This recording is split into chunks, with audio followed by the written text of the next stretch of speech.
Mesdames et messieurs, c'est un plaisir pour nous de vous retrouver sur Matin Libre Télévision. Bienvenue à votre émission Matin Libre Politique.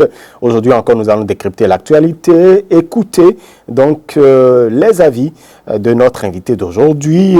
Il faut pouvoir vous dire que malgré son héritage, un héritage politique fort, il trace sa propre voie. Il est membre du parti Les Démocrates, il est le secrétaire aux relations extérieures, il est également le secrétaire exécutif du cadre de concertation des partis politiques de l'opposition, qui était d'ailleurs en conférence de presse. Nous en parlerons avec lui. Il porte justement les aspirations de la jeunesse béninoise au travers de son parti politique. Il a accepté de répondre à nos différentes questions à la faveur de Matin Libre Politique, ce numéro.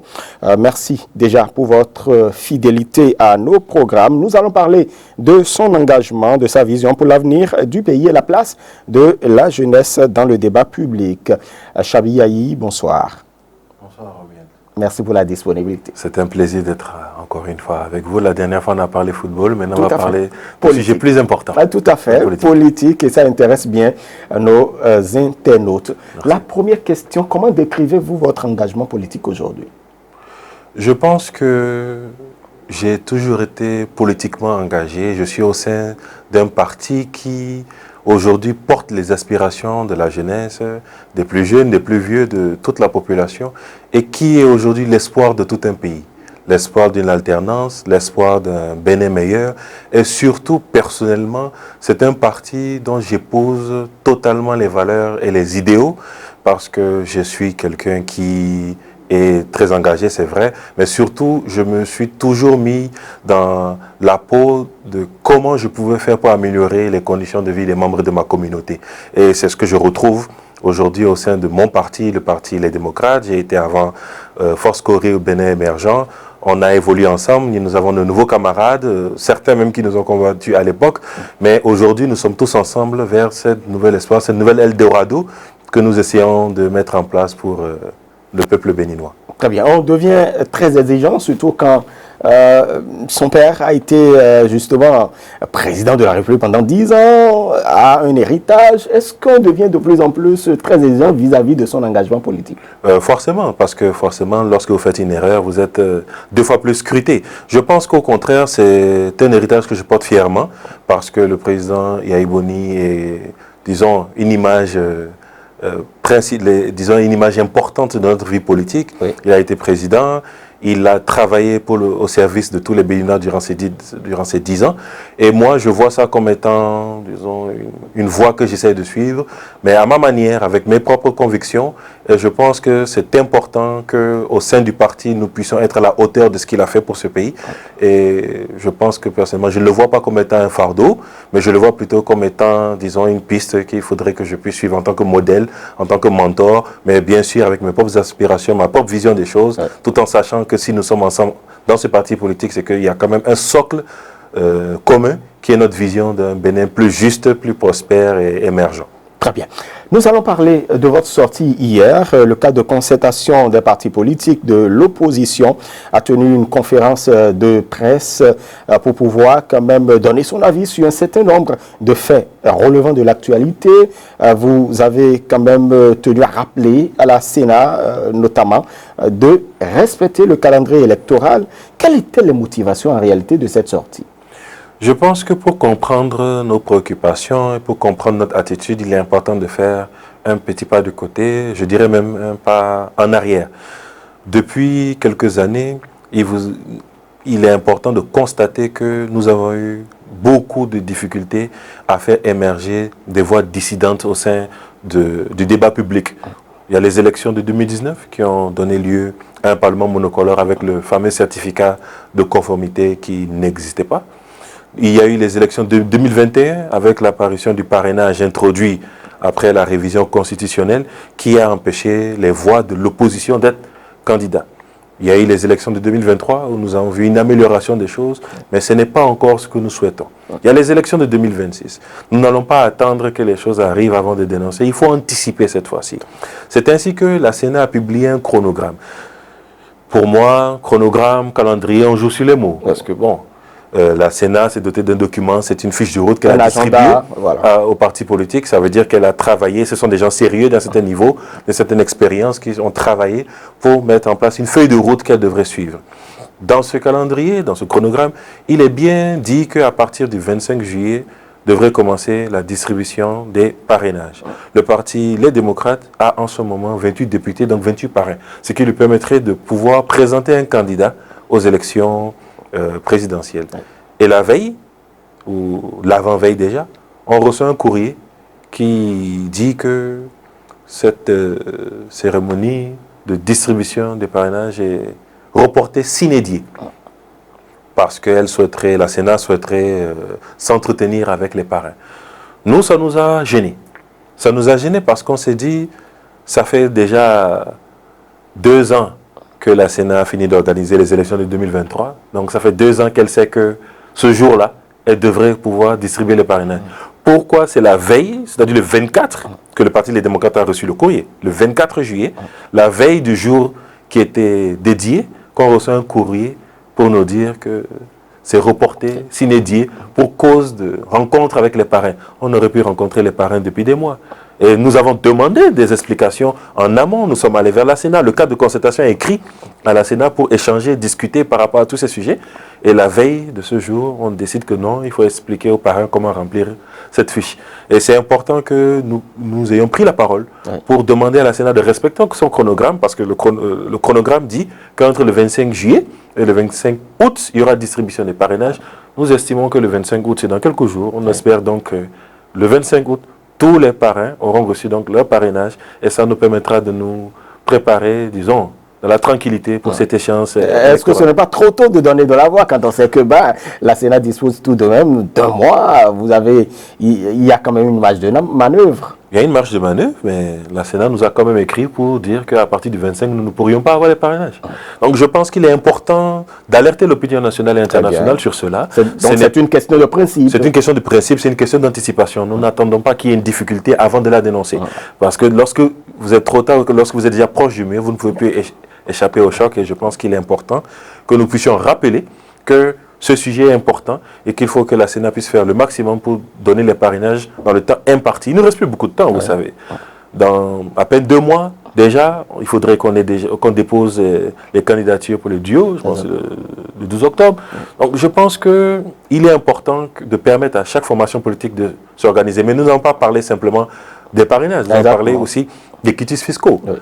Aujourd'hui, la plateforme pour permettre d'obtenir les quitus fiscaux n'est pas encore ouverte. Vous savez, la dernière fois, il y avait combien de partis politiques qui sont allés aux élections législatives et vous vous souvenez de la difficulté que les membres du parti Les Démocrates et peut-être d'autres, je parle de ce que je connais, ont fait pour obtenir leur quitus fiscal. Ça a été difficile. Vous imaginez maintenant dans le cadre d'élections générales. Nous parlons de candidats aux législatives et de candidats aux communales. On va avoir des milliers de personnes qui demanderont leurs quitus fiscaux. Je pense qu'il n'était pas de trop d'ouvrir la plateforme 3 mois avant, puisqu'on nous demande d'avoir un quitus fiscal datant des 3 dernières années. On aurait pu anticiper 2, 3, 4 mois avant, ouvrir la plateforme et permettre aux gens d'avoir leurs documents nécessaires. Là, on va attendre la dernière minute et on aura une ruée d'une dizaine de milliers de candidats qui demanderont au même moment le même document. Pourquoi vous prévenez? Nous prévenons. Est-ce que la direction des impôts est prête pour ce flux de demandes? Il y a de quoi s'interroger et il y a de quoi s'inquiéter. Voilà. En tout cas, vous félicitez tout de même d'une doléance que vous avez formulée, qui a été honorée. Bien sûr, vous parlez de par rapport des plateformes numériques, des canaux, et vous en réjouissez, bien évidemment. Lorsqu'on est entendu, nous sommes satisfaits. Je n'irai pas jusqu'à dire qu'on est réjoui parce qu'il y a quand même certaines demandes, certaines exigences, certains prérequis qui n'ont pas encore été mis en place. Je donne un exemple. Déjà, il faut reconnaître que les plateformes numériques nous permettent d'avoir plus de temps, puisque la loi dit qu'après l'affichage, il y a un certain temps pour pouvoir faire les corrections, les contestations. Là, maintenant, on a 2 mois avant pour pouvoir faire ces corrections-là et permettre de changer de centre de vote, changer de poste de vote. Donc, nous ne pouvons que nous réjouir de cela. C'est une bonne chose. Nous allons dans le bon sens. Et au-delà de cela, il y a encore d'autres cas qui ne sont pas encore réglés parce que vous savez, beaucoup de nos concitoyens n'ont pas pu s'enrôler au RAVIP. Il y en a d'autres qui ne disposent pas de numéro de téléphone. Certains ont fait l'enrôlement au RAVIP avec un numéro qui a changé entre-temps. Donc, beaucoup devront aller physiquement dans les locaux de l'ANIP. Or, aujourd'hui, l'ANIP n'est présent qu'au niveau des communes. Et une des doléances était donc de pouvoir avoir ces plateformes numériques. Deuxième doléance, c'est de pouvoir permettre à nos concitoyens de pouvoir aller dans leur arrondissement. Parce qu'à Cotonou, c'est vrai, c'est peut-être plus facile d'aller à la mairie, mais quand vous prenez des communes dans le septentrion, même dans la zone méridionale, oui, les distances sont longues. Donc il faut rapprocher l'ANIP de l'usager. Je pense que c'est la logique de cette maison. Elle nous a dit qu'elle est en train de faire le nécessaire pour ça. Donc nous demandons à ce que cette promesse puisse être suivie de réalisation concrète et qu'on puisse constater que dans les 546 arrondissements, on puisse avoir un démembrement de l'ANIP pour permettre aux populations de s'enrôler, de pouvoir sereinement corriger ce qui doit être corrigé, mettre à jour les informations et être sûr qu'au 28 septembre, nous ayons le maximum de personnes qui puissent être dans leur centre de vote et qui puissent être sur la liste électorale. Très bien. Et vous avez d'ailleurs commencé par sensibiliser les populations. Bien sûr. À cet effet, on vous a vu sur des images.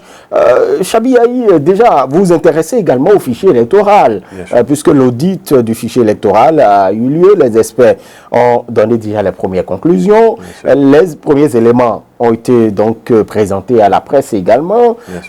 Déjà, vous, dans votre sortie, vous êtes revenu tout de même sur un certain nombre d'inquiétudes que vous aviez, et ces inquiétudes ont été confirmées.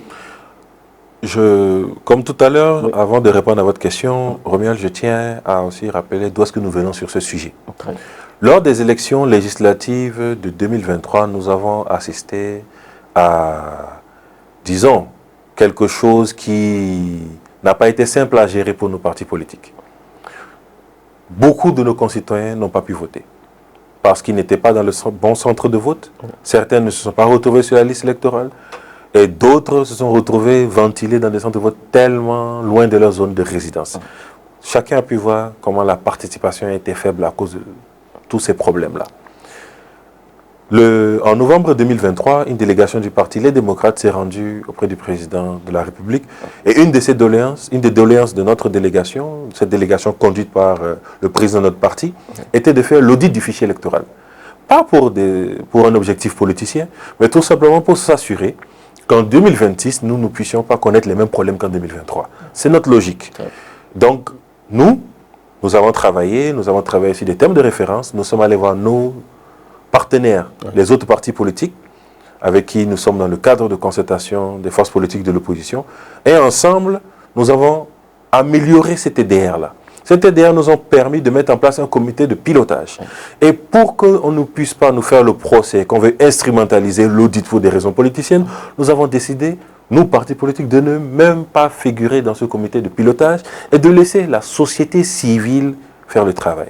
Vous avez pu voir des éminences comme Jean-Baptiste Elias, M. Gustave Assar, etc. C'est des gens d'un certain niveau dont on ne peut pas douter de la probité et vraiment de la compétence. Donc c'est ceux-là qui ont travaillé et ont recruté des experts internationaux pour pouvoir faire cet audit. Nous avons eu les premières conclusions, mais nous n'avons pas encore reçu le rapport final.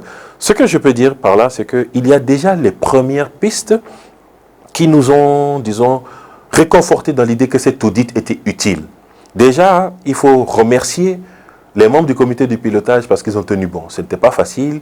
Il y avait une ambiance un peu chrysogène autour de cette opération de vérité. Nous avons essayé N'oubliez pas, il y avait des guéguerres et on a reçu par ici le pasteur Michel Alokpo et tout ça, mais ça n'a pas été simple. Ils ont pu aller au bout du processus et je pense qu'il faut les féliciter, vraiment leur rendre hommage pour ce qu'ils ont fait parce que c'est une opération pour le pays. Ces experts sont venus et déjà, ils ont parlé de certains sujets dont on parlait déjà. La gestion des morts. Il y a un membre du parti UPR qui a dit dans une émission qu'il y avait près de 500 000 morts. Mais il n'y avait aucune étude qui le disait. Exactement. Cet audit a permis de révéler que plus de 31 000 personnes avaient été extirpées du registre national, c'est-à-dire de 31 000 morts, mais qu'il y avait un problème du fait que les populations ne déclaraient pas les morts. Ce n'est pas forcément la faute de l'ANIP, mais il faut pousser les populations à déclarer les morts. L'ANIP devait être plus proactive, et c'est ce qu'elle essaie de faire aujourd'hui, en se rapprochant des morgues, en se rapprochant des leaders religieux qui organisent les enterrements, les funérailles, en se rapprochant des mairies, se rapprochant des télévisions qui ont des rubriques nécrologiques. Oui. Je pense qu'on aurait pu faire tout ça beaucoup plus tôt. Heureusement, j'imagine que tout ce qui s'est passé, les demandes du cadre de concertation, le fait qu'il y avait un audit a poussé la NIP à aller plus loin que ce qu'elle faisait avant. Et je pense que ça va prendre du temps, forcément, pour régler ça. Mais au moins, il est important de savoir à peu près combien de personnes décédées sont sur la liste. Et cette approximation a été faite par les experts, que près de 300 millions étaient encore là. Ils sont même allés jusqu'à dire qu'il y avait un certain nombre de personnes qui avaient plus de 100 ans qui se retrouvaient sur le registre national. Mais ça ne veut pas forcément dire que ces gens existent. Ça peut être des erreurs matérielles. Vous êtes né en 1975, celui qui tape a mis 1875. Dans le système, on montre qu'il a plus que 100 ans, alors que c'est une erreur matérielle. L'audit a pu déceler qu'il y avait presque 16 000 personnes qui étaient dans ce cas. Plus de 16 000 personnes qui étaient dans le cas d'avoir plus de 100 ans dans le registre. Mais ces gens ne seront pas dans la liste électorale. Ça a été mis en quarantaine pour pouvoir contrôler réellement est-ce que ces gens existent et est-ce qu'il y a eu une erreur. S'il n'y avait pas d'audit, comment nous le saurions? Donc cet audit a été utile et beaucoup d'autres choses. De toute façon, le moment venu, lorsqu'on aura le rapport final, on s'asseyra et peut-être vous me réinviterez et je pourrai rentrer dans les détails du rapport final. Mais déjà, le premier point, c'est de dire qu'il y a des petits problèmes, il y a des corrections. Et donc pour vous, c'est opportun d'avoir cet audit, contrairement à ce que disent certains. Qui pensent que voilà. On a investi des dizaines de milliards dans un appareil. Il faut bien sûr l'auditer normalement, régulièrement, pour s'assurer que toutes les difficultés que nous avons connues ne se reproduisent plus. Il y aura forcément des améliorations au sein de l'algorithme qui aurait été utilisé pour pouvoir positionner les gens dans les centres de vote. Ça nous a permis de voir qu'il y avait des centres de vote qui n'avaient pas d'électeurs en ce moment. Donc qu'est-ce qu'on fait de ces centres de vote, etc. Ça pose certains petits problèmes qui méritent des ajustements, qui j'espère seront contenus dans les recommandations. Et le rôle du COPIL, c'est de continuer de s'assurer que les recommandations de l'audit puissent être mises en œuvre avant les élections. Et pour cette raison, pour cette opération de vérité, ça en valait le coup. Très bien. En tout cas, nous reviendrons, mesdames et messieurs, quand le rapport final sera disponible, bien évidemment, puisque je sais que le fichier électoral, c'est une composante importante et ça intéresse les acteurs politiques et vous en particulier. Voilà. Ça intéresse tout le monde. Et puis, vous savez, le fichier électoral, c'est un fichier d'état civil. Il sert pour beaucoup d'autres choses que pour voter. Donc, en réalité, cet audit va servir pour les élections, mais il sert au quotidien parce que les failles qui ont été vues ne seront pas simplement utiles pour les élections, mais seront utiles dans notre vie de tous les jours. Parce qu'il y a même une recommandation qui dit que désormais, lorsque vous enrôlez quelqu'un, demandez-lui son centre de vote. Parce que lorsqu'on vous enrôle, on vous demande votre quartier. On vous demande où est-ce que vous vivez. Mais je donne un exemple. Si je dis que je vis dans un quartier, mais il y a des quartiers qui disposent de plusieurs centres de vote. Comment le système reconnaît dans quel centre de vote je vais voter? Il y a plus de 30% de nos villages et nos quartiers qui disposent de plusieurs centres de vote. Donc, une des recommandations, par exemple, c'est pour que dans le futur, dans les enrôlements, on puisse préciser dès l'enrôlement dans quel centre de vote vous avez l'habitude de voter. Donc, vous voyez que il y a des choses concrètes. Effectivement. Très bien. Merci beaucoup à vous, Chabi Yahi. On va aborder maintenant ce qui nous rassemble fondamentalement. C'est bien cette rencontre avec le chef de l'État. Vous y avez participé avec vos camarades du parti Les Démocrates, avec d'autres jeunes, d'autres partis politiques et d'autres couches sociales de notre pays. Déjà, globalement, quel regard portez-vous sur ces échanges que vous avez eus avec le chef de l'État? Ce sont des échanges qui ont été, je dirais, il faut faire attention aux mots que je vais utiliser, intéressants et qui nous ont permis d'une certaine manière de pouvoir être persuadés de ce que nous faisons. Déjà, je tenais à dire que c'est une invitation que nous avons reçue. Une invitation que le parti Les Démocrates a reçue pour nous informer qu'il y aurait une rencontre ce jour-là entre le président de la République et la jeunesse. Et sur le courrier, on a vu qu'il y avait d'autres partis politiques. Ce n'était pas seulement que le parti Les Démocrates. C'est vrai que lorsque vous regardez un peu le traitement de l'actualité, vous avez l'impression que c'était une rencontre entre le président de la République et les démocrates. Mais c'est la preuve que nous sommes un parti très aimé parce que j'ai le sentiment que c'était... Ah bon, c'est l'appréhension que vous avez eue? Mais bien sûr. Vous avez l'impression qu'il y avait des... il y avait d'autres personnes. Il y avait d'autres personnes également, d'autres jeunes. Quand vous regardez le traitement qui a été fait de l'actualité, de l'activité, de l'événement, moi je n'ai juste vu que des LD qui discutaient avec le président. Donc ça veut dire que le président, ça veut dire que l'actualité, l'événement qui a été organisé, je pense, ils étaient plus intéressés par discuter avec nous, donc c'est une très bonne chose. De toute façon, vous étiez demandeur. Ils auraient dû nous donner plus de temps pour échanger s'ils étaient aussi intéressés à discuter avec nous. Et c'est la preuve que nous sommes un parti important et disons le principal parti qui est dans le cœur des Béninois. Donc ça, c'était une parenthèse. Je tenais à dire que c'est une invitation que le parti, les démocrates, a reçue. Et lorsque vous êtes un parti de responsabilité, lorsque vous êtes un parti qui prend le dialogue, vous ne devez pas refuser une main tendue. Il y avait deux solutions. Soit nous ne répondions pas, nous refusons l'invitation, nous n'y allons pas. Ça, c'était, selon nous, la solution de facilité. Ne pas y aller, ne pas se confronter à notre contradicteur. Mais nous, au Parti des démocrates, nous n'avons pas peur des défis. Nous avons répondu favorablement. Nous nous sommes habillés en noir. Quand je dis nous, c'est parce qu'il y avait une dizaine de personnes, une délégation de 10 jeunes choisis. J'ai eu l'honneur, cette fois-ci, d'être dans cette délégation. Nous sommes habillés en noir. Et pourquoi habillés en noir? Et on croyait que c'était anodin, c'était peut-être une coïncidence. C'était très symbolique. Pourquoi? Vous savez, en politique, le symbole a son importance. Lorsque vous interrogez l'histoire, vous regardez au Portugal, on vous parle de la révolution des œillets, la révolution des tulipes, etc. En politique, le symbole est très important. Si nous nous sommes habillés en noir, c'est en hommage à nos camarades qui, aujourd'hui, pour des délits d'opinion, sont encore derrière les barreaux. C'était notre manière de pouvoir signifier qu'au-delà de tout, il y a des sujets sur lesquels nous ne négocierons pas. C'est la liberté de penser, c'est la démocratie. Et c'est ce qui nous oppose fondamentalement au régime actuel. Et je pense qu'il était important d'y aller, de s'habiller en noir et de pouvoir échanger dans le respect avec le président de la République. C'est vrai, nous avons reçu des critiques sur lesquelles... Est-ce que le message que véhiculait le port d'habits en noir a été perçu en réalité? Je pense qu'il a été perçu par la majeure partie de nos concitoyens. Certains estimaient qu'on devait aller, d'autres estimaient qu'on ne devait pas y aller. Mais dans tous les cas, je pense que la majorité a perçu que 10 personnes qui s'habillent en noir, ce n'est pas une coïncidence pour aller à la présidence. Très bien. Et comme je l'ai dit, nous sommes allés échanger dans le respect avec le président parce que le président... Pourquoi vous insistez sur dans le respect? J'insiste dans le respect parce que certains ont estimé que bon, on aurait pu être plus véhément, etc. Mais nous avons un président, le président de notre parti, qui a toujours parlé de l'allégorie du boubou blanc.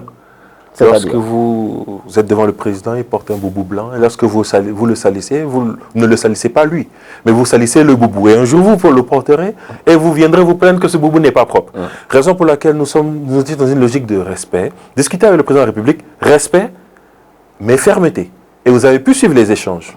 Vous avez pu suivre l'honorable Mitokpe qui a discuté avec le président de la République par rapport à la loi sur l'embauche, par rapport au coût de la vie chère, par rapport au code électoral. Ma camarade Nyanki qui a pu poser des questions par rapport à la contradiction, que le fait que le régime de la rupture devait accepter la contradiction. C'est pas parce que je pense différemment que je suis ton ennemi et que tu dois m'envoyer en prison pour me faire taire. Et je pense que nous n'avons pas marchandé nos positions dans le respect, mais nous avons su nous faire entendre. Si nous n'étions pas allés, on aurait pu rester dans notre coin et dire on ne répond pas, etc. Mais aujourd'hui, nous voulons le dialogue, nous sommes un parti de dialogue. Et quand vous êtes un parti de dialogue, on vous tend la main, vous la prenez. Très bien. Il y a tout de même, dans ces questions que vous avez abordées avec Patrice Talon, il y a tout de même la loi sur l'embauche. Et la loi sur l'embauche, vous savez, ça suscite depuis son élaboration, son adoption et son vote, ça crée véritablement chez certains des grincements de dents. Mais vous avez pu entendre Patrice Talon sur les motivations ayant conduit au vote de cette loi. Il faut encourager les investissements. Quel regard portez-vous justement sur cet exposé du chef de l'État? Pour évaluer une mesure, on doit d'abord faire le diagnostic initial du secteur de l'emploi il y a quelques années et faire un comparatif avec ce qui se passe aujourd'hui. Déjà, vous savez, la jeunesse, je dirais, 2/3 de la population a moins de 25 ans au Bénin. C'est une opportunité extraordinaire en termes de dynamisme, en termes de prospérité, en termes de futur. Mais c'est une grande menace aussi, parce qu'il faut donner à chacun de ces jeunes un avenir, un emploi décent. Lorsque vous analysez la pyramide de Maslow qui étudie un peu les besoins des individus, les besoins physiologiques, c'est quoi? C'est manger, boire, se vêtir, se loger, etc. Comment s'assurer que chacun puisse avoir ce minimum pour avoir une vie décente? Et un des premiers critères, c'est un emploi décent. Nous avions un code du travail qui, par le passé, selon les employeurs, permettait à certains employés indélicats de pouvoir parfois porter plainte et gagner devant des tribunaux et ont condamné des entreprises à payer des sommes mirobolantes. Exactement. Et disons que ça faisait que certains employeurs se plaignaient qu'il fallait encadrer les choses. Nous avons un taux de chômage au Bénin qui a toujours tourné. Quand je dis qui a toujours tourné, qui tournait entre 2013 et aujourd'hui entre 2 et 3%. Le taux de chômage n'a pas baissé au Bénin depuis une quinzaine d'années. Il est entre 2 et 3%. Mais ce taux de chômage ne reflète pas la réalité parce que 70% des emplois sont dans le sous-emploi. C'est quoi le sous-emploi? Le sous-emploi, c'est lorsque vous occupez un métier qui ne répond pas aux qualifications que vous avez. Lorsque vous acceptez un métier parce qu'il vous faut survivre, oui. Lorsque vous avez une licence en économie et que vous êtes obligé de faire Zémidjan pour pouvoir subvenir à vos besoins. Dans les faits, vous pouvez estimer que vous avez peut-être un emploi, mais c'est un sous-emploi. Et c'est ce qui se passe ici, lorsqu'au Bénin, on a 90% des emplois qui sont dans l'informel. Donc là, je viens de vous planter le décor de notre marché du travail. Est-ce qu'au regard des efforts qui sont fournis, nous avons vraiment 90% dans l'informel? Nous avons 90% dans l'informel. C'est un chiffre de la Banque mondiale que vous pouvez consulter. Rapport d'il y a à peine un an. Très bien.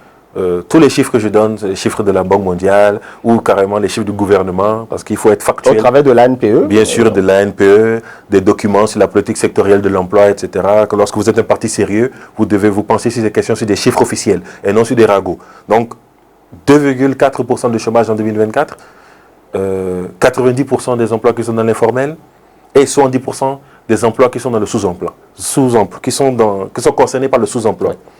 Ça, c'est le décor. Quelle est maintenant la motivation du président? Le président estime que déréguler va permettre aux entreprises d'embaucher plus.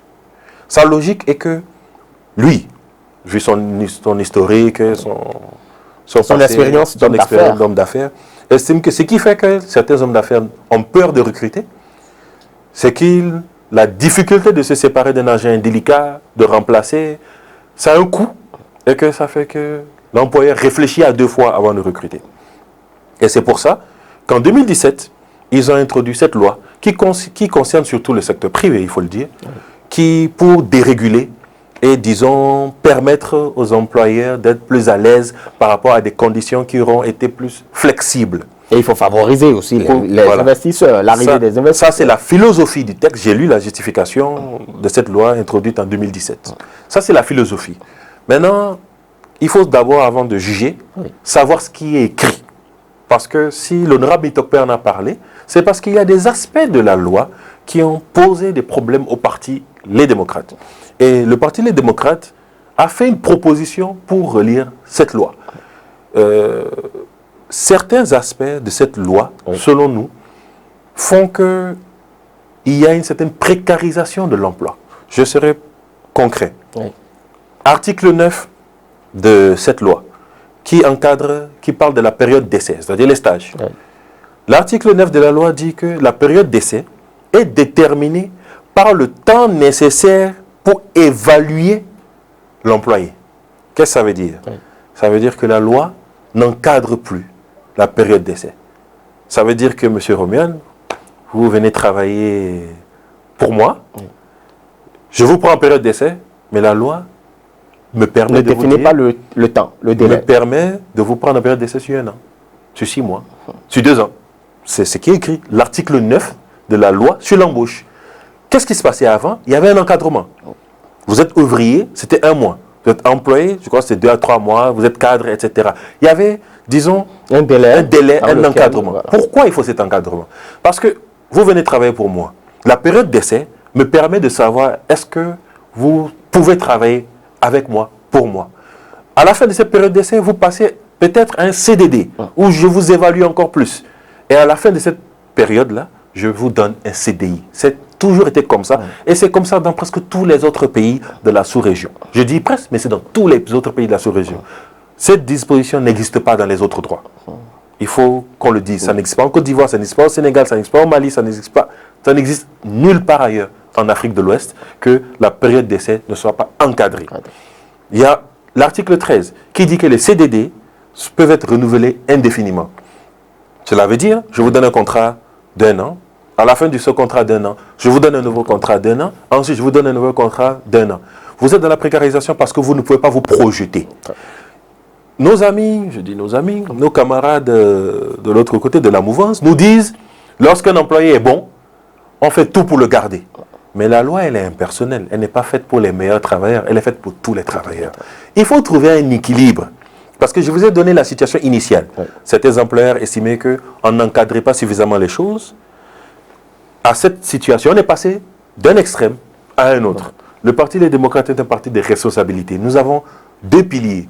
Nous devons pousser les employeurs à recruter plus de jeunes, mais au même moment, nous devons protéger ces emplois pour que le jeune puisse gravir les échelons. Il rentre peut-être avec un stage, une période d'essai, au bout de 2 mois, 3 mois, rapidement, on doit lui proposer un CDD et il doit savoir que si son CDD est renouvelé 1 ou 2 fois, il passe à un CDI. Mais est-ce qu'il n'y a pas le risque de paresse? Parce que de toute façon, je peux atteindre le CDI d'ici là. Voilà. Est-ce que ce n'est pas justement pour pouvoir mettre en état de nuire les paresseux que... En réalité, lorsque je vous ai pris, il y a déjà une période d'essai. Il est difficile de voir quelqu'un qui vient dans une période d'essai, qui fait son travail. On lui donne un CDD une fois. On lui donne un CDD une deuxième fois, et c'est au bout de la 4e ou la 5e année qu'il se révèle paresseux. C'est extrêmement rare.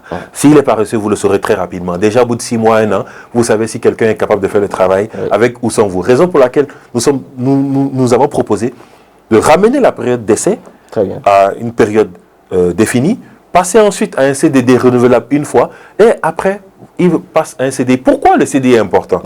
Pour un jeune, lorsqu'il n'a pas de CDI, comment il va à la banque? Comment il est capable d'aller dans une banque pour dire je vais construire ma maison, faire des prêts, alors que lorsqu'il va amener son contrat, la banque lui répondra mais ton contrat finit dans 6 mois, moi je ne sais pas si tu seras renouvelé. Donc comment moi je suis sûr de pouvoir faire la domiciliation de ton salaire et récupérer l'argent que je te prêterai? C'est tout concret. Et c'est pour cette raison que l'article nous a opposé à cela. Donc je vous ai parlé de l'article 9, l'encadrement de la période d'essai. Je vous ai parlé de l'article 13 qui parle des CDD qui sont indéfinis. Mais il y a d'autres articles, l'article 29 et l'article 30. Et donc il faut absolument relire la loi. Et vous savez, ce n'est pas le parti LD qui le dit. Ce sont les Nations Unies. Il y a l'examen périodique universel, qui est un processus devant lequel passent tous les pays du monde qui sont membres des Nations Unies, dans lequel on analyse les législations et chacun fait des recommandations à d'autres pays. La loi sur l'embauche a été épinglée lors de cet examen périodique universel et on a demandé au Bénin de revoir les dispositions. Ce n'est pas M. Chabiyahi qui veut que la loi soit revue simplement. Ce n'est pas le parti, les démocrates qui veulent que la loi soit revue simplement. Ce sont les Nations Unies. Et je vais même aller plus loin. Le Bénin a accepté. Le Bénin a accepté de revoir plusieurs dispositions de ces lois. La loi donc il y a une volonté tout de même de relature. Bien sûr. Donc c'est tout ça pour vous dire que l'honorable Mitopé avait donc raison de soulever ce sujet. Il avait raison de soulever ce sujet parce que on parle de la loi sur l'embauche.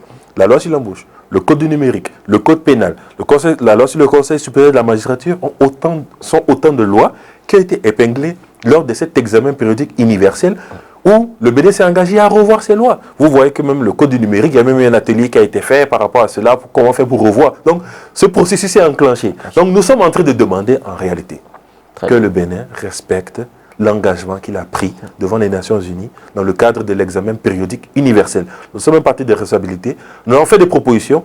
Malheureusement, vous savez, notre proposition n'a toujours pas été, disons, programmée au sein de la commission des lois. C'est l'occasion aussi de dire que le parti, les démocrates, a une vision très claire du Bénin, et une vision très claire du Bénin que nous voulons pour nos enfants. Ah, parce que vous n'espérez plus rien maintenant? Non, il n'y a plus rien à espérer. Il reste à peine 2-3 mois avant les élections. Je ne pense pas que c'est aujourd'hui que nous allons prendre en compte ce que nous pensons. Il peut y avoir une célérité dans les actions parlementaires. Nous allons espérer. Mais moi, je n'y crois plus vraiment parce que nous avons fait des propositions par rapport à la loi d'amnistie. Elle n'est pas passée en plénière. Nous avons fait des propositions par rapport au code du numérique. Vous savez ce qui se dit par rapport à la loi d'amnistie, ça n'a pas été bien écrit. Voilà. Pour les mouvanciers, c'est si nos camarades estiment qu'ils peuvent aussi nous donner des cours d'écriture, nous allons les prendre volontiers et qu'ils viennent nous aider à donc réécrire une meilleure loi d'amnistie, une loi qu'ils pourraient voter. Nous, on est prêts à tout. Vous savez, Au-delà des jeux de posture politiciens, il s'agit de vie humaine. Nous avons des camarades qui sont encore derrière les barreaux. C'est l'occasion de rendre hommage à Madame la ministre Rika Madougou, au professeur Joël Aïvo, à tous ceux qui sont aujourd'hui derrière les barreaux, tout simplement parce qu'ils ont le même idéal que nous. Aujourd'hui, ces gens, pour qu'ils sortent, nous on est prêts à tout. Si la mouvance nous appelle et nous dit de changer telle virgule, de revenir à la ligne là, de changer tel verbe, nous sommes prêts à tout. Qu'ils écrivent ce qu'ils veulent, ils nous disent quel jour ils veulent qu'on vote et on viendra le bras en l'air pour voter tout ce qui permettra d'arriver à une décrispation. Nous ne pouvons pas dire que c'est parce que c'est mal écrit. Si c'est même mal écrit, il y a la commission des lois qui est là. On peut très bien utiliser la commission des lois pour corriger les textes, reformuler. C'est le rôle de la commission des lois pour que le texte arrive en plénière, l'amener à un niveau satisfaisant. Donc s'ils ne veulent pas que ça en arrive, c'est tout simplement parce qu'ils ne veulent pas voter la loi. On va arrêter de se cacher derrière les faux semblants, estimer que les autres ont mal écrit, de donner des cours d'orthographe et de conjugaison. S'ils sont prêts à faire voter cette loi, nous savons très bien que ce sont des gens qui ont été capables d'interrompre un processus d'installation des maires et revenir au Parlement. Donc ça veut dire qu'ils sont très créatifs. S'ils veulent que cette loi passe, cette loi passera. Mais j'ai commencé tout à l'heure en disant que nous avons fait plusieurs propositions au Parlement. Code du numérique, loi d'amnistie, code électoral, etc. Nous n'avons jamais été entendus sur aucune de ces propositions. Mais c'est normal. Nous, notre rôle, on nous a envoyés au Parlement parce que nous avions une vision alternative. Nous défendons donc cette vision. Mais nous avons fait beaucoup d'interpellations. On a fait une 60aine d'interpellations du gouvernement sur plusieurs sujets. Bénétaxi, les dialysés, la production agricole, etc. Sur beaucoup de sujets. À peine une dizaine d'interpellations ont mérité que le gouvernement se déplace pour venir répondre. Ça veut dire que, pour cette raison, je n'aspire... Il y a tout de même le cœur à l'ouvrage. Le gouvernement, les dirigeants sont hautement occupés à pouvoir venir au Parlement. Pourquoi pas? Peut-être qu'ils ne jugent pas la pertinence des interpellations. La Constitution est claire. Le Parlement est en charge du contrôle de l'action gouvernementale. Donc lorsque nous posons des questions, en réalité, ce n'est pas nous qui posons des questions. Ceux qui posent des questions sont nos compatriotes qui nous ont envoyés au Parlement, qui ont des réflexions, qui ont des préoccupations, qu'ils nous donnent, qui viennent de la base. Nous ne sommes que des porte-voix du peuple. Nous ne venons pas pour défendre des chapelles politiques personnelles et poser des questions personnelles. Parce que lorsqu'on pose des questions sur les dialysés, aucun parmi les 28 députés ne souffre de ce mal. Mais nous posons ces questions parce que nous avons nos mandants, nous avons nos électeurs, nous avons nos concitoyens. Des fois, certains qui ne sont même pas de nos chapelles politiques, qui nous interpellent pour nous demander quand est-ce que la prise en charge des dialysés sera enfin faite et couverte pour tout le monde, comme avant. Non, nous posons ces questions, nous interpellons le gouvernement. C'est notre rôle. Le rôle du gouvernement, c'est de pouvoir répondre. En nous répondant, en réalité, elle ne répond pas à l'honorable Attiadé, elle ne répond pas à l'honorable Ouassangara, elle ne répond pas à l'honorable Boundété. Elle répond au peuple qui nous a envoyés. Si le gouvernement ne vient peut-être pas au Parlement, mais pose des actions déjà sur le terrain qui contribuent à la résolution des problèmes, est-ce que ce n'est pas une compensation? Si c'était le cas, chiche, mais ce n'est pas le cas. Lorsque nous posons des questions sur les dialysés, je ne pense pas que ça a beaucoup changé sur le terrain et que les dialysés sont pris en compte. Lorsque nous posons des questions sur les blocs de pierre, je ne pense pas que les blocs de pierre ont été enlevés, ils sont encore là. Lorsque nous posons des questions sur la production agricole, lorsque nous posons des questions par rapport à la crise dans le soja, dans le cajou, ces problèmes existent jusqu'à maintenant. Donc ces problèmes n'ont toujours pas trouvé de résolution, n'ont pas mérité, selon le gouvernement, de prendre leur temps et de venir s'expliquer devant la représentation nationale sur beaucoup de sujets. Il y a une 60aine d'interpellations, à peine une dizaine ont été répondues, on est déjà en train d'aller vers la fin de la session. Donc je pense que c'est révélateur, je pense quand même, de l'idée du contre-pouvoir que se fait le gouvernement actuellement. Et nous n'avons pas cette option, nous n'avons pas cette idée, nous ne voyons pas les choses de cette manière. Nous pensons que la représentation nationale est tout à fait légitime de poser des questions sur l'action gouvernementale. C'est comme ça. Ce sont nos institutions issues de la conférence nationale. S'ils veulent que les choses évoluent et qu'ils estiment que le Parlement, en réalité, doit simplement être une caisse de résonance de l'exécutif, on se réunit, on refait une nouvelle conférence nationale et on dissout les institutions. Très bien. Mais pour le moment, ce n'est pas encore le cas, donc nous jouons notre rôle. Ah, voilà. Revenons maintenant justement aux échanges avec le chef de l'État. Patrice Talon estime que ce soit l'Union progressiste, le Renouveau, le BR, les démocrates, c'est la même chose. Même idéologie. Voilà. Là, vous en étiez choqué? Non, je n'ai pas été choqué, je dirais que j'étais surpris.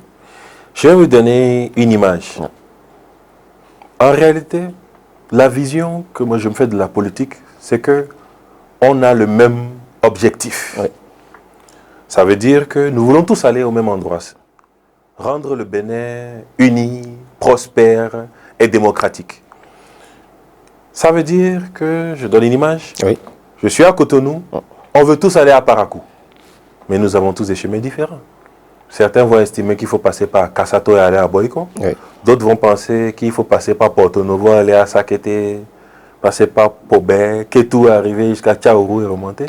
D'autres vont estimer qu'il faut aller à Comé, prendre la route de Lokosa, et à Plahoué, aller à Boyko et aller à Parakou.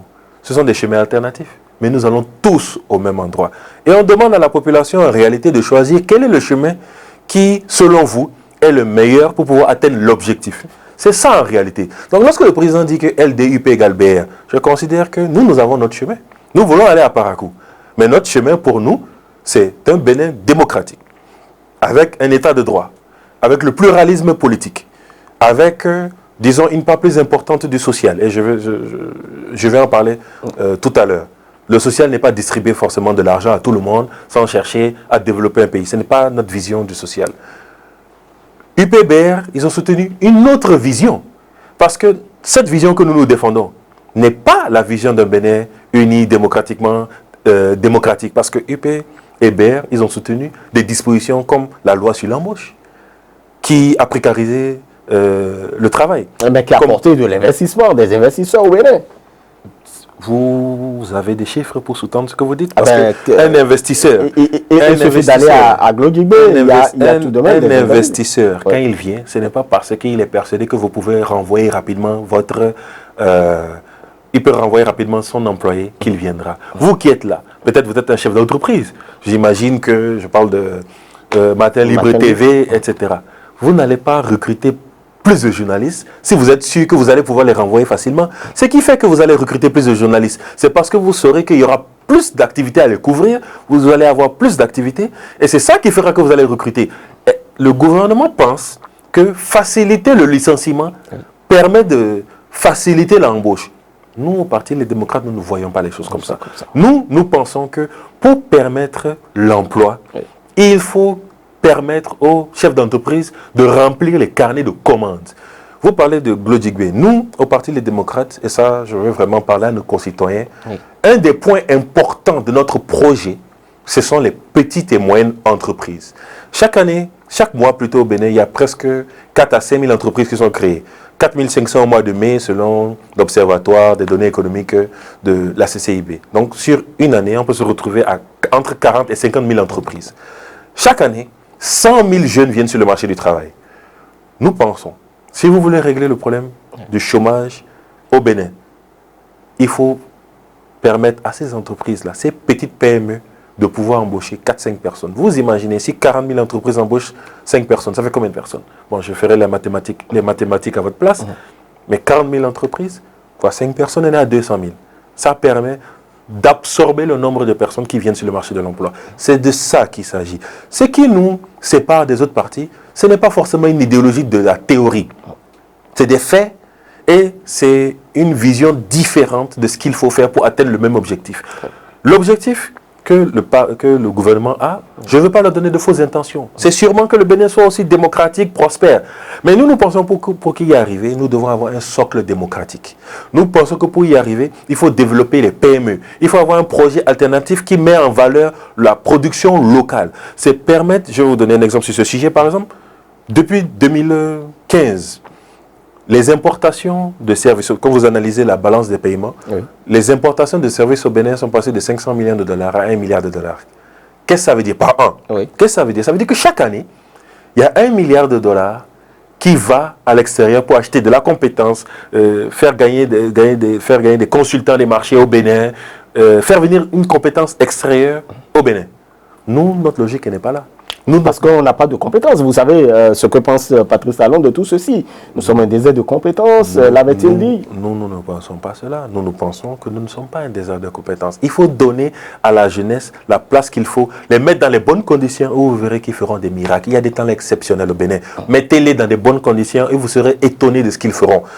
Je vous ai parlé du fait qu'il y a l'évolution à la hausse de l'importation, des importations de services au niveau de la balance des paiements. Cela veut dire qu'en réalité, lorsque le gouvernement dépense, lorsque le gouvernement met des milliards sur des travaux, sur des projets infrastructurels, une grande partie de cet argent ne reste pas au Bénin. Nous, au Parti Les Démocrates, nous pensons que le projet que nous allons mettre en place en 2016, c'est de s'assurer que si une entreprise vient étrangère, en 2026 plutôt, si une entreprise vient au Bénin pour faire certains travaux, on doit s'assurer qu'il y ait une politique, de sous-traitance, et une politique qui va permettre à ce que des PME locales, la prochaine fois qu'il y a des appels d'offres, soient capables de soumissionner. Pour que la compétence se crée. Si la compétence n'existe pas et que vous faites appel à une entreprise étrangère, débrouillons-nous dans nos textes, dans nos prérequis, dans nos dossiers d'appel d'offres, de nous assurer que les ingénieurs soient béninois, de nous assurer que des PME locales puissent travailler, pour que la prochaine fois, lorsque vous allez faire la même voie, lorsque le boulevard de la Marina, on voudra le faire ailleurs, que vous puissiez faire gagner le marché à une entreprise béninoise parce qu'elle aura déjà appris avec une autre entreprise. C'est de ça qu'il s'agit aujourd'hui. Il faut un transfert de compétences. Transfert de compétences, il faut revoir nos textes, revoir le code des marchés publics pour permettre un véritable transfert de compétences, permettre aux jeunes béninois qui sont là de pouvoir apprendre pour que demain, ces béninois, ces PME puissent aller. C'est pour ça que nous, au-delà de la démocratie, certains estiment que la démocratie, l'état de droit, ce n'est pas tout. Il faut donner à manger aux gens. Et nous pensons que la démocratie et l'état de droit, c'est un prérequis. Mais au-delà de ça, il faut aider les PME. Il faut orienter les dépenses publiques vers les PME. S'assurer même comme aux États-Unis. Parce que le président a pris l'exemple des États-Unis. Il a dit, aux États-Unis, on a dérégulé le marché de l'emploi et ils sont en plein emploi. Mais ce que le président a omis de dire, c'est qu'aux États-Unis, on a dérégulé le marché de l'emploi. C'est vrai. Mais là-bas, il y a des filets sociaux. Vous perdez votre emploi, vous avez une allocation chômage au moins pendant un moment, vous permettant de pouvoir chercher un autre emploi. Ce n'est pas le cas ici. Donc, lorsque nous voulons totalement déréguler, nous devons nous assurer qu'il y a des filets sociaux pour pouvoir aider ceux qui seront renvoyés à se dire qu'ils vont aller chercher un autre emploi ailleurs. Mais pour aider ceux-là, il faut que le niveau d'employabilité soit élevé. Et pour cela, il faut investir sur la formation professionnelle. Le président avait annoncé un certain nombre de lycées. Il a même dit que c'était... c'était presque assorti de terre. C'est presque assorti, mais il disait que c'était son regret de ne pas avoir atteint ses objectifs dans ce domaine. Mais je tiens à rassurer le président, le parti Les Démocrates va pouvoir continuer cela parce qu'avant 2016, ça a été fait. Un certain nombre de lycées techniques, de centres de formation de métiers avaient été lancés à l'époque et avaient été inaugurés avant 2016. Nous allons simplement continuer ce que nous, on a commencé. Quand je dis nous, je parle du parti Les Démocrates, je parle disons, du président Yahya Boni qui est aujourd'hui le président de notre parti. Nous allons continuer sur cette lancée, investir sur la formation professionnelle, améliorer l'employabilité des jeunes pour permettre à ces jeunes-là de pouvoir augmenter leurs compétences. Très bien. Et donc, vous n'allez pas, comme dit votre camarade Guy Mitop, préserver l'héritage de Patrice Talon parce que tout n'est pas à jeter, M. Romial, tout n'est pas à jeter. Chaque président a apporté quelque chose. Hein. Nous sommes un parti de responsabilité. Venir dire, il n'a rien fait, tout est noir, ce n'est absolument pas notre point de vue. Chaque président a apporté quelque chose, que ce soit le président Soglo, le président Kérékou, le président Yahya Boni et le président Patrice Talon. Je peux même aller plus loin pour regarder les efforts qui ont été faits dans la dématérialisation et la digitalisation. Vous pensez sincèrement que si le parti Les Démocrates vient au pouvoir et dira non, on ne veut plus de la digitalisation? Absolument pas, on ira encore plus loin. Donc je pense que chacun fait ce qu'il peut. Et donc vous ne comprenez pas la polémique autour de ces propos de Guy Mitop préserver absolument de Patrice Talon? Quand on parle de l'État, c'est que le président a fait de bien, sera préservé. C'est normal, c'est un acquis, puisque ce que Yahya Boni a fait de bien, une grande partie de ce qu'il a fait de bien, la politique en termes de microfinance, la politique infrastructurelle, a été continuée. Donc pourquoi nous viendrons dire qu'on va tout arrêter? Au contraire, c'est ce régime qui n'est pas d'accord avec ce que nous sommes en train de dire. Je donne des exemples concrets, factuels. Lorsque vous regardez l'aéroport de Tourou, qui aurait pu être un hub touristique, et disons du Septentrion, permettre de pouvoir connecter notre nord à toutes les autres grandes villes, disons, de la sous-région, il a été abandonné. Pourtant, c'est un investissement qui a été pensé pour pouvoir développer toute une zone de notre pays. Vous regardez les rails. Les rails étaient déjà là. On a dit non. Peut-être que la qualité. L'écartement. Peut-être que la qualité n'était pas. Le Bénin et le Togo décident. Le Bénin et le Niger plutôt décident de se connecter. Les Nigériens, ça ne leur posait pas problème, ces rails. Nous avions nos rails. On aurait pu continuer. Aujourd'hui, les rails iront. Si la qualité, on pense qu'il faut améliorer la qualité, changer l'écartement. Changeons l'écartement. Mais on a annulé et 10 ans après, on n'a toujours pas de chemin de fer. Donc c'est pour vous dire que ce sont des projets qui sont des héritages de la gestion passée. Mais lorsque le régime actuel est venu, elle a mis tout à la poubelle en estimant que tout ce qui a été fait avant ne valait rien et qu'ils étaient animés de la science infuse et qu'il ne fallait pas s'inspirer de ce qui a été fait avant. Nous, on n'est pas dans cette logique. Ce qui a été fait et qui marche, on va parler de la digitalisation, la dématérialisation, nous allons continuer. Au niveau des infrastructures, par exemple, il y a un travail qui a été fait au niveau de l'assainissement des grandes villes. Mais lorsque le parti Les Démocrates sera en responsabilité, ce travail continuera. Par contre, les sujets sur lesquels nous ne sommes pas d'accord, j'ai parlé de la démocratie, mais il n'y a pas que la démocratie. Quand vous me dites, la démocratie béninoise a un problème? Bien sûr qu'elle a un problème. Nous sommes aujourd'hui devant un code électoral qui, aujourd'hui, nous oblige à nous poser des questions. Nous sommes inquiets. Qui n'est pas inquiet? Ce n'est pas moi qui le dis. Notre parti le dit, mon parti le dit. Le peuple est inquiet. Les organisateurs de la société civile sont inquiets. Le clergé est inquiet. La plupart des organisations sont inquiètes. Les seuls qui ne sont pas inquiets, c'est UP et ce sont des citoyens béninois qui ne sont pas inquiets. Ils ne sont pas inquiets, tout simplement parce que le code électoral, selon de la manière dont ils l'ont fait, leur profite d'une certaine manière. Ce code électoral, je pense, ne répond à aucun impératif dans notre pays. Il y a un impératif, Chaviaï. L'impératif, c'est de rendre plus fort les partis politiques. C'est ce que j'ai dit. Et d'avoir un ancrage national. Il ne répond à aucun impératif. Au Parlement, il y a 3 partis politiques en ce moment. UPR, le Renouveau, le Bloc républicain et le parti Les Démocrates. Difficilement, nous y sommes arrivés. Un nouveau code électoral estime qu'il faut durcir les choses. Ça veut dire que 3, c'est trop. Il faut être logique. S'il y en a 3 et que vous venez nous dire que non, il faut durcir, c'est que selon vous, 3, c'est trop. Ça veut dire que ce qui vous arrangerait, c'est que vous soyez 2 ou voire 1. Et je pense que c'est la logique qui a été derrière ce texte. Donc nous ne pouvons pas nous ne pouvons pas soutenir un texte qui a comme objectif de pouvoir réduire l'espace public. Au-delà du parti Les Démocrates, même dans la mouvance, il y a des partis qui soutiennent la mouvance, la Renaissance nationale, il y a Moël Bénin, ils n'ont pas envie d'aller au Parlement. Ils ont peut-être des sujets sur lesquels ils ont travaillé, sur lesquels ils peuvent se faire entendre. Mais avec ce code électoral, comment ils vont au Parlement? Donc, je pense que lorsque vous regardez dans le monde, ça n'existe nulle part déjà. Qu'on demande qu'il y ait un parti qui puisse faire 20% dans chaque circonscription avant d'avoir un député au Parlement. Ça veut dire que je peux gagner dans 23 circonscriptions en ayant 60% des voix et dans une seule circonscription, j'ai 19,5% des voix. Et vous estimez que ceux qui sont à côté de moi, que j'ai battu dans 23 circonscriptions, auront 100% des députés parce qu'eux, ils ont un accord qui leur permet ensemble de faire 21%. L'interprétation que donne Patrice Talon des 20%, vous l'avez entendu, vous étiez donc dans la salle. C'est tout autre chose. On l'a entendu. C'est tout autre chose. Mais nous ne partageons pas cela parce que le président a dit qu'il faut que nous apprenions à travailler ensemble, qu'il faut travailler ensemble. Il y a 3 partis au Parlement, je répète. Pourquoi corser les choses alors que nous n'avons que 3 partis au Parlement? Si 3 dérangent, ça veut dire qu'on veut 2. Ce que je dis est factuel et simple. Parce que si nous étions satisfaits de 3, on ne viendrait pas dire qu'il faut serrer. Si nous serrons, c'est que pour eux, 3, c'est trop. Or, nous estimons que 3, ce n'est pas trop. Nous voudrions même qu'il y ait 3, 4 ou 5. Pourquoi? Vous voulez qu'il n'y ait que 3 ou 4. On donne l'exemple de la démocratie américaine. Il n'y a pas que 2 partis aux États-Unis. Il y a le parti démocrate, il y a le parti républicain, mais il y a d'autres partis. Il y a les écologistes, il y a les indépendants, il y a beaucoup de partis. C'est simplement qu'il y a 2 partis plus visibles parce qu'ils caporalisent le débat. Mais nous pensons qu'il faut corriger cela. Mais il y a beaucoup d'autres sujets sur lesquels on n'est pas d'accord. Je vais vous en donner 3 très rapidement.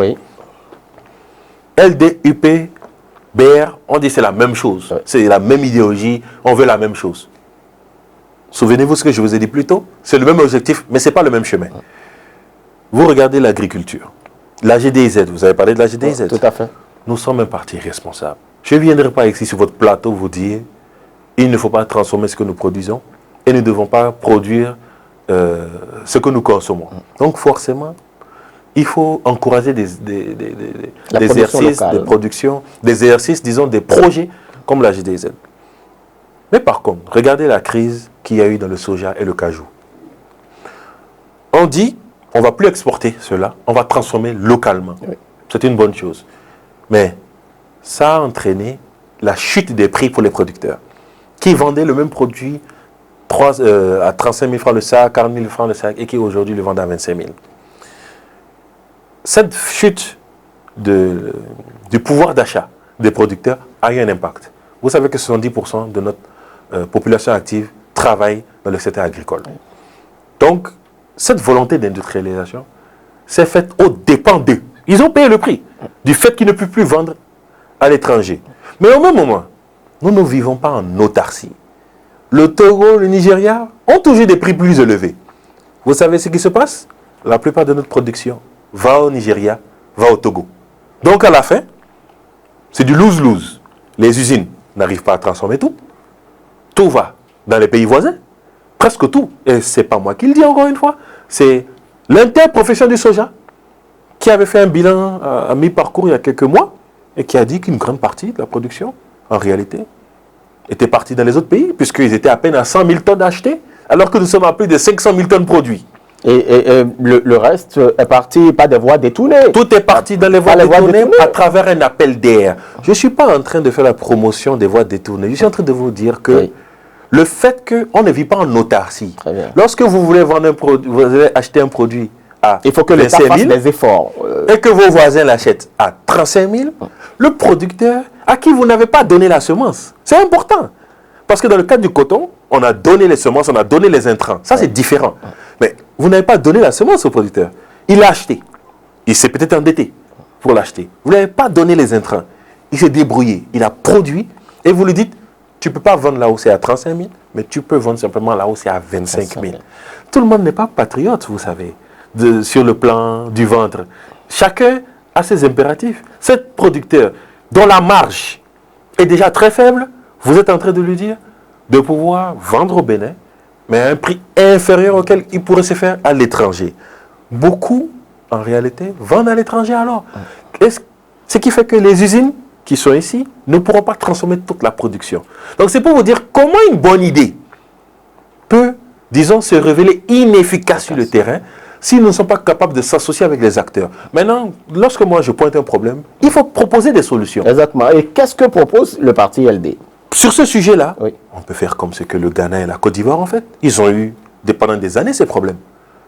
Sur le cacao, le Ghana, quand le Ghana donnait un prix sur le cacao, la Côte d'Ivoire donnait un prix sur le cacao, c'est celui qui mettait le prix le plus haut qui faisait l'appel d'air pour prendre les produits de son voisin. À un moment, ils se sont parlé, ils se sont entendus, ils ont harmonisé les prix. Et c'est terminé. Si celui qui sait qu'il va vendre à 350 au Togo, mais qu'il est capable de vendre même à 325 au Bénin, pourquoi vous voulez qu'il aille prendre le risque qu'on saisisse son stock et qu'on prenne son stock et qu'il perde tout à cause de 25 francs? Non, il ne prendra pas ces risques. Donc, il faut harmoniser les prix au plan régional. Il faut contractualiser. Si la GDIZ veut aider aussi les producteurs, elle doit pouvoir aussi aider les producteurs en leur donnant même les intrants. Si elle aide les producteurs en donnant les intrants, elle peut fixer le prix. En disant, je vous donne les intrants et on s'entend à travers une contractualisation pour pouvoir racheter la production à un prix donné. Mais si je ne vous donne pas les intrants, le prix est forcément flottant. Parce que vous, pour produire, vous êtes peut-être allé à la CELCAM, vous avez pris de l'argent, il faut rembourser avec des intérêts.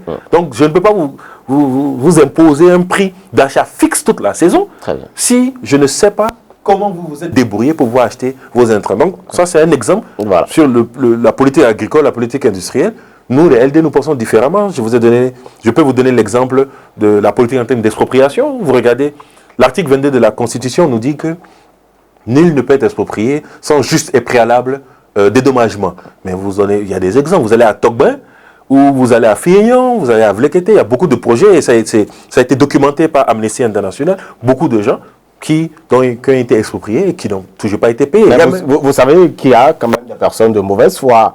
Il y a eu des rencontres quand même avec la riveraine. Le rapport dont je vous parle, ce n'est pas moi qui l'ai écrit, c'est Amnesty qui s'est assis avec ces personnes concernées, qui a discuté avec qui a relevé des noms, qui a fait un rapport officiel. Je ne parle jamais sur des on-dit, je parle sur des rapports officiels, sur des chiffres officiels que je peux prouver. Et là, je suis en train de faire mention d'un rapport qui existe d'Amnesty International qui démontre que la politique d'expropriation doit être revue. Nous, par exemple, lorsque j'ai fini de dire ça, qu'est-ce qu'on fait? Exactement. On doit revoir la loi pour que la politique d'expropriation soit revue. Ça veut dire quoi? On dit juste préalable dédommagement.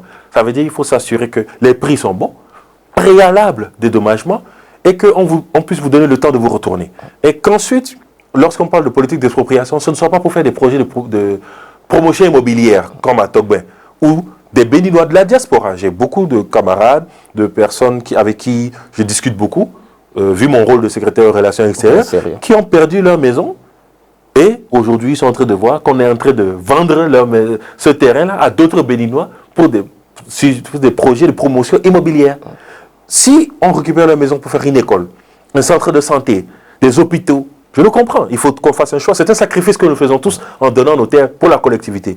Mais lorsque vous prenez ma maison, vous la cassez, vous me donnez un dédommagement à peine 10% de ce que j'ai investi, et que je reviens 6 mois après, qu'on donne ce même terrain à M. Romiel, qui construit sa maison, je me dis, mais vous auriez pu vous entendre avec moi et que je puisse conserver ma maison. C'est de ça qu'il s'agit. Donc vous voyez que sur beaucoup de sujets, nous ne sommes pas d'accord. On a parlé du code du numérique, le code pénal. Au niveau du code pénal, le fait que la détention préventive devienne aujourd'hui presque la norme.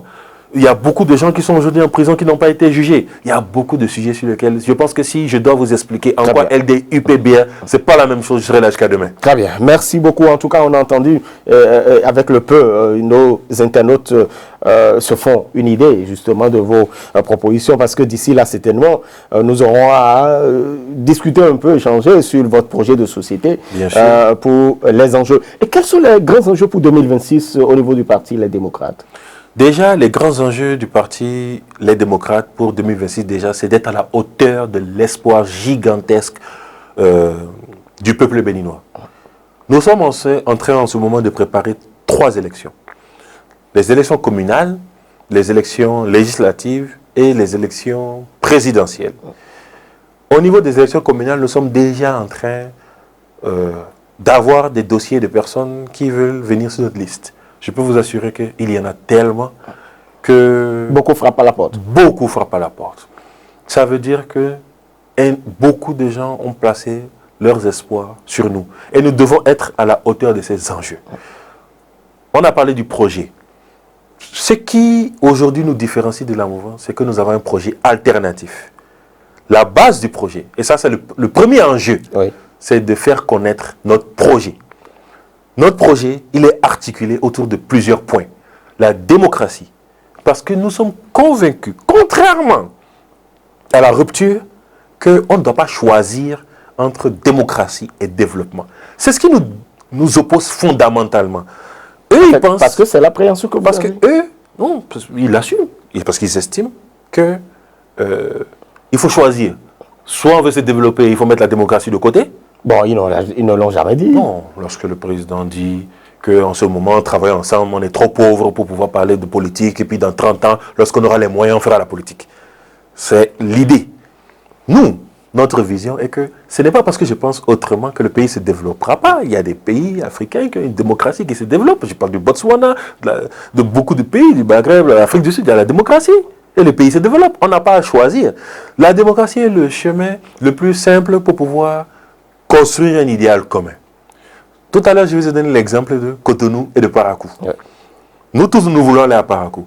Mais le jour où on est tous ensemble, mais qu'il y a quelqu'un qui décide que lui ne veut pas aller à Parakou, il veut aller à Banté, on ne sera plus sur le même chemin. Nous, notre rôle, c'est de recréer cet idéal commun pour qu'ensemble, on s'entende sur la base. Et pour nous, la base, c'est la démocratie, c'est l'état de droit. Parce que même un investisseur, lorsqu'il amène son argent dans un pays qui n'est pas démocratique, il sait qu'à tout moment, il peut perdre son argent. Parce qu'il sait très bien qu'il n'y a pas d'état de droit, il sait qu'à tout moment, les choses peuvent changer. Il n'y a pas de stabilité. La démocratie permet la prévisibilité. On sait c'est quand les élections, on sait c'est comment les élections, on sait qui gagne. C'est le meilleur moyen d'attirer des investisseurs, vous savez. C'est l'atout comparatif du Bénin. Pourquoi les gens viendraient au Bénin avec 13 millions d'habitants et ils n'iront pas au Nigeria avec 200 et quelques millions d'habitants? Ils n'iront pas au Mali, ils n'iront pas au Burkina. Qu'est-ce que nous nous offrons de plus à un investisseur international? Il doit se dire, quand je viens au Bénin, mon argent est protégé. Parce qu'il y a l'état de droit. On ne va pas se lever un beau matin et m'exproprier ce que j'ai passé des années à construire. Il doit se dire qu'au même moment, nous avons une démocratie qui marche. Il y a un parlement qui fait le rôle de contre-pouvoir, il y a l'exécutif qui travaille et les contre-pouvoirs existent et jouent leur rôle. Dans un environnement comme ça, c'est le meilleur moyen de sécuriser les investissements. Donc pour moi, il ne faut pas choisir démocratie et développement. Les deux vont ensemble. La démocratie, c'est le socle de base. Quand vous avez mis le socle de base, maintenant, vous pouvez construire différents étages de développement. Ça passe par une politique volontariste pour faire la promotion de nos petites et moyennes entreprises. Ça passe tout à l'heure, j'ai parlé de l'agriculture. Ouais. Trouver un équilibre entre industrialisation et prix rémunérateur important pour les producteurs. Ça passe par la protection de nos marchés. Je n'ai pas donné des exemples. Vous regardez ceux qui font aujourd'hui des œufs de table, les poulets. Il faut les protéger. Il faut protéger notre industrie, faire la promotion de notre industrie pour que les PME locales gagnent des marchés dans le Bénin. J'ai donné l'exemple tout à l'heure du fait qu'on doit envoyer la dépense publique vers des petites et moyennes entreprises. Je parle même de l'international. C'est très important de parler de l'international. Je suis secrétaire aux relations extérieures et l'international, c'est très important parce que nous sommes dans une communauté et notre communauté aujourd'hui ne se porte pas très bien.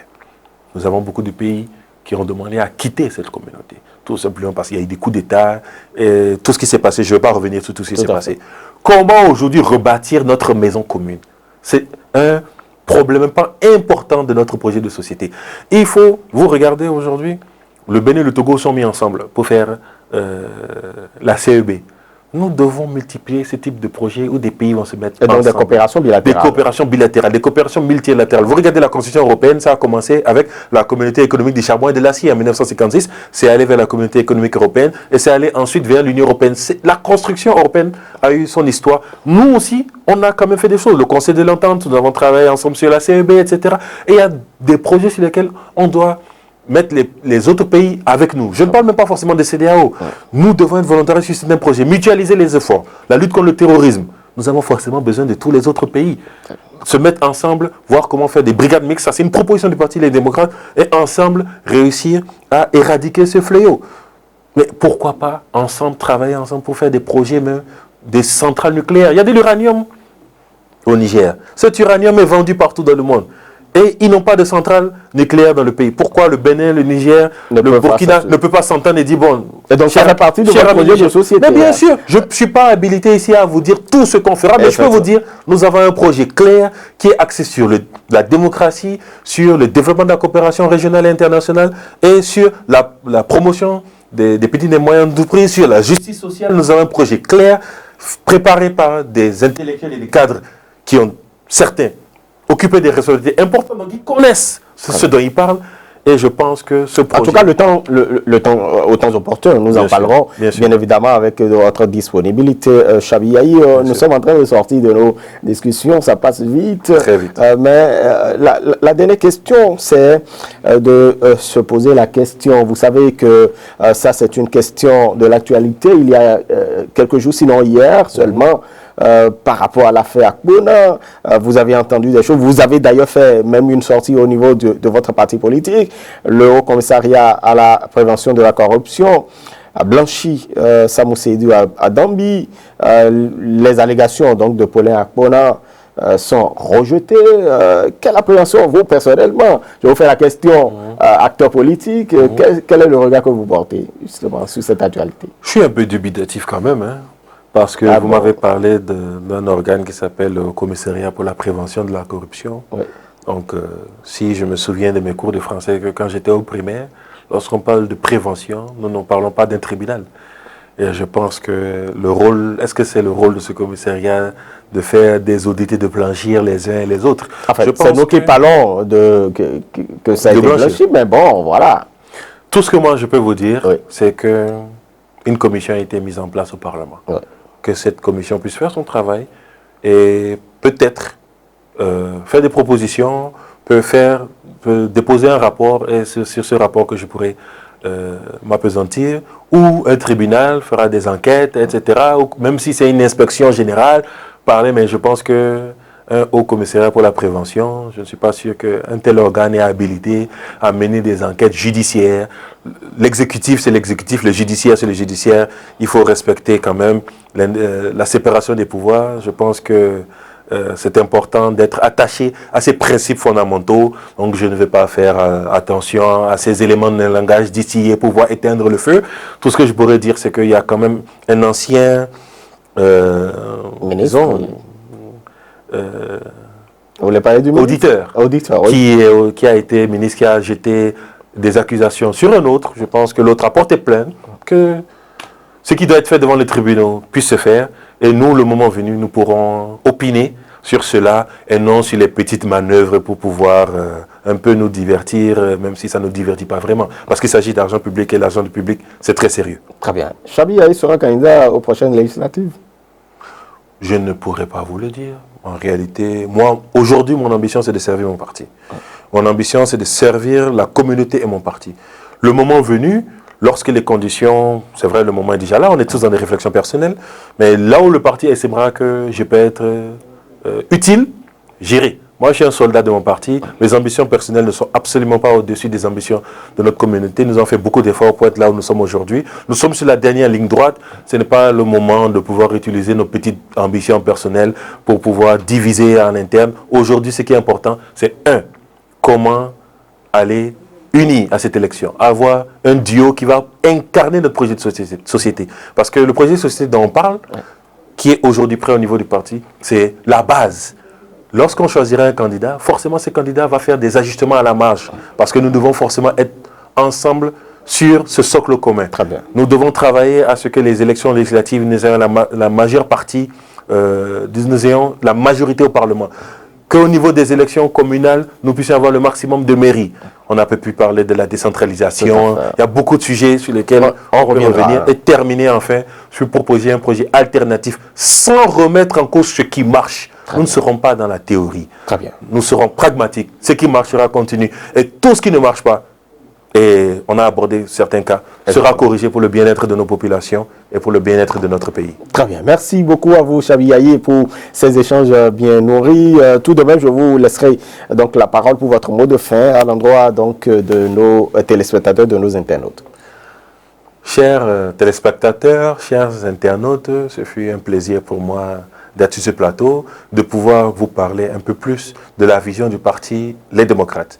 Il est important que vous puissiez savoir que le parti Les Démocrates se bat pour la restauration de la démocratie et pour l'enracinement de l'état de droit dans notre pays. Pas parce que nous sommes attachés à des valeurs qui ne seraient pas les nôtres, mais tout simplement parce que nous sommes convaincus que ces valeurs-là sont les meilleures valeurs pour pouvoir préserver le bien-être et attirer les investisseurs et faire la promotion de notre économie. Nous sommes attachés à la promotion de nos petites et moyennes entreprises, à la justice sociale.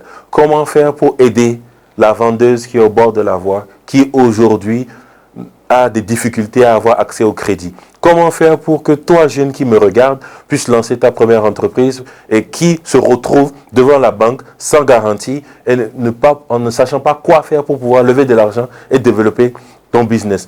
Nous nous adressons à toi producteurs qui aujourd'hui ne sait pas comment trouver ta semence, ne sait pas comment acheter ta semence, ne sait pas comment acheter des intrants pour produire, ne sait pas comment la vendre au meilleur prix et qui est obligé aujourd'hui de pouvoir vendre sur des chemins détournés, prendre des risques de voir sa marchandise confisquée par les données pour pouvoir vendre son produit à un prix rémunérateur. C'est pour vous aujourd'hui que pour vous tous qu'on se bat. À toi, dialyseur qui par le passé avait une certaine prise en charge pour pouvoir prendre en compte ton mal, nous nous battons pour que toi, ta vie soit meilleure. Nous nous battons aussi pour que nos sœurs, nos femmes puissent jouer un plus grand rôle au niveau du tissu économique. Nous nous battons pour que notre pays puisse être en paix, que les exilés puissent revenir et qu'il n'y ait plus de prisonniers politiques dans notre pays. Nous nous battons pour tout cela.